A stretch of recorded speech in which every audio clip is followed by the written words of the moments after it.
I want to talk a little bit, link up this idea of competition to things that are in the Constitution, or at least in the Federalist Papers. The Federalist Papers, it's interesting to talk to a group of salespeople, because the Federalist Papers were written by three people who were the salesmen for the Constitution. The Constitution, there was a convention in Philadelphia in 1787. A Constitution was written, and it had to be sold to the 13 states at the time. So these three people, John Jay, James Madison, and Hamilton, Alexander Hamilton, went around the country. They wrote articles. They wrote some of these articles, you know, they're very long pieces. And they wrote them all in a very few months.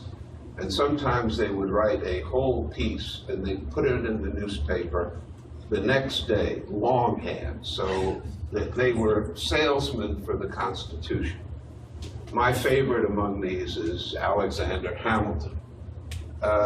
And Hamilton was, I was telling Jerry earlier, some people said that Hamilton was the best economist America had for the first 150 years of its history. He really set up a lot of the commercial, a lot of the sort of business structures. He understood this. So let me start by, I think all of you have a copy of this. And this is really important because from the founding of this country, people understood that it was a very different entrepreneurial culture. So what he says is the adventurous spirit, which distinguishes the commercial character of America, has already excited uneasy sensations in several of the maritime powers of Europe. He was really talking about England, which was the most powerful country at the time. And he understood that if you had a unified United States under this kind of constitution, that we would be a commercial threat. We would be a competitive threat to England. And he wanted that to happen. He wanted to compete. He set out to compete. The other important thing, and then I'll move on to more, maybe more practical and recent history, is Madison's understanding of competition and the way it fit their view, the view of the founders of human nature. So Madison says, this policy of supplying by opposite and rival interests the defect of better motives might be traced through the whole system of human affairs, private as well as public. So what he's saying, this is about checks and balances. They understood that you couldn't trust people with power. You couldn't trust monopolies. That was in the air at this time. You couldn't trust monopolies. You couldn't trust royal governments because they had monopolies of power.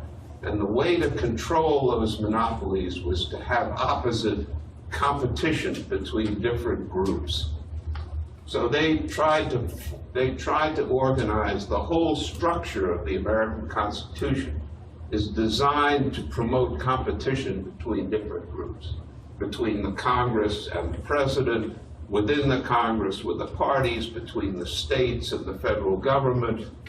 Everybody was supposed to compete. That was the way you prevented anybody from having the power that they were afraid of, commercial power or political power. They were very concerned. You know, people said Hamilton wanted to be king. People said that George Washington wanted to be king. Their whole purpose was to have opposite and rival interests, people who would limitations on anybody's ability to get either commercial or political power and hold it themselves. Okay,